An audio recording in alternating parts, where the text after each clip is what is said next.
Grevă spontană pe platforma Petromedia în această dimineață. Protestul a izbucnit neașteptat după ce ieri se anunțase suspendarea manifestațiilor planificate, asta în urma negocierilor dintre conducere și sindicate. Salariile, condițiile de muncă și siguranța personală sunt primele motive care îi nemulțumesc pe oameni. Ei cer salarii mai mari față de cele actuale, ținând cont de riscurile la care sunt supuși. Subliniază că rafineria a luat foc de mai multe ori în ultimii ani, de 2 ori numai anul acesta.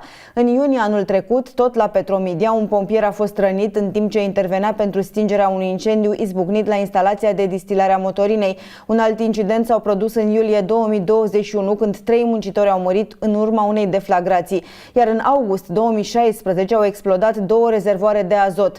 2 angajați și-au pierdut viața atunci. Nu în ultimul rând, oamenii se gândesc la pensie. O grupă de muncă superioară i-ar scoate mai devreme la pensie și le-ar acorda și o pensie mai mare. În urma negocierilor de ieri, administrația Rompetrol acceptase o creștere salarială de 7% și un bonus de 400 de lei aplicabil din ianuarie 2025.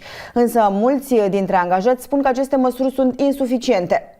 Discutăm în continuare despre acest subiect cu președintele Sindicatului Petrochimistul, domnul Petre Tancău.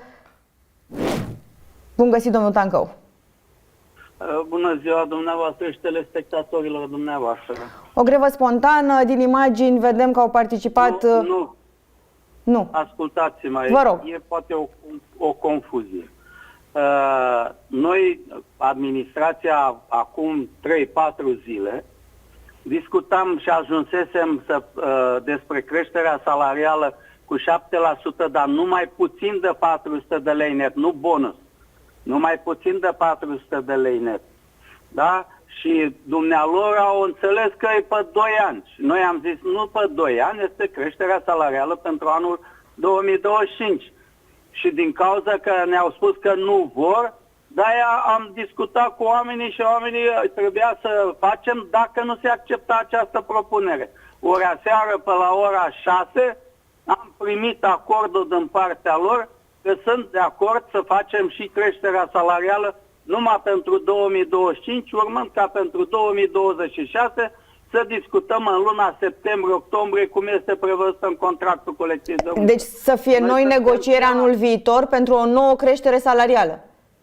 Creștere salarială. Deci am discutat de negocierea contractului colectiv de muncă, că de 4 luni de zile avem expirat contractul colectiv de muncă și nu aveam contract, da? Și am convenit să mai și modificăm unele lucruri în contract, dar în principiu a fost așa. Am avut o creștere acceptată de administrație la prima de vacanță de 1000 de lei față de 4000, o să fie prima de vacanță de 5000 de lei, iar creșterea salarială de 7%, dar nu mai puțin de 400 de lei net. Dacă lăsam numai 7%, cei care aveau salariile mai mari luau sub 400 de lei net. Și din cauza aceasta am cerut condiționat să nu fie mai mic de 400 de lei net. Am înțeles, dar cu toate acestea oamenii au protestat astăzi. Ce îi nemulțumește de fapt?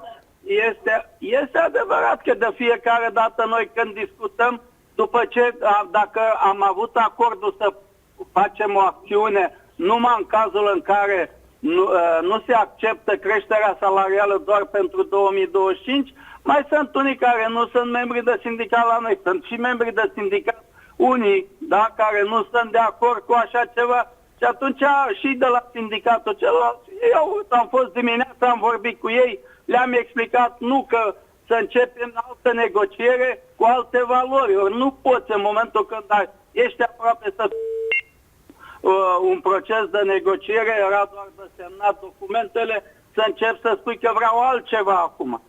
Știți, surse din rândul protestatarilor ne-au spus astăzi că a fost cumva un protest îndreptat mai degrabă împotriva liderilor de sindicat decât împotriva conducerii rafinăriei. Da, eu nu iau decizii de unul singur. Da? La mine deciziile se iau după consultarea Consiliului Sindicatului, care e format din 43 de oameni. Aceștia sunt liderii lor de nucleu.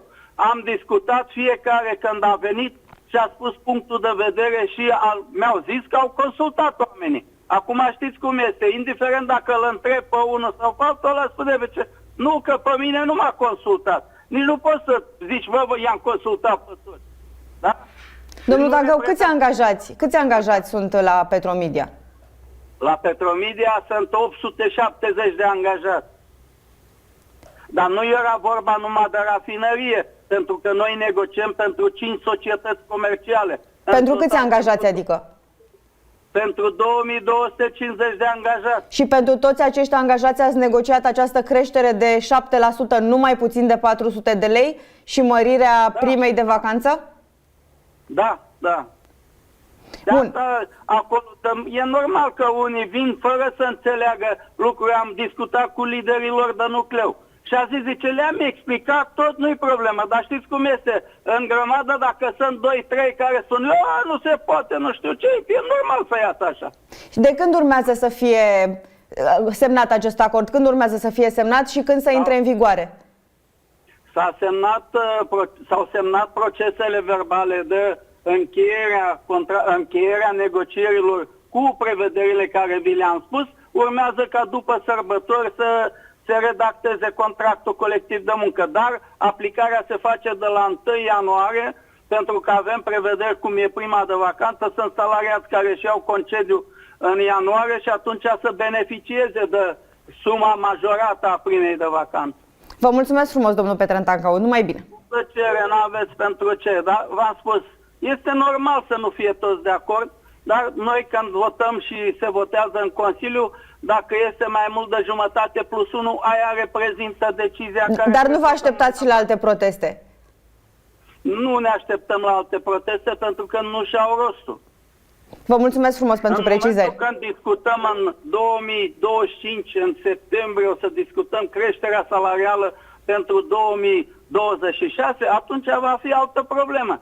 Dar în momentul de față nu am vrut noi, nu am acceptat, administrația a insistat tot timpul pe 2 ani, pe 2 ani. Le-am explicat, nu pot să-mi asum eu o creștere salarială pe 2026 preconizată. Am văzut cât este inflația pentru 2025, dar pentru 2026 cine știe. Din cauza aceasta am solicitat ca această creștere să fie specificată pentru anul 2025. Vă mulțumesc frumos, toate cele bune! Cu plăcere!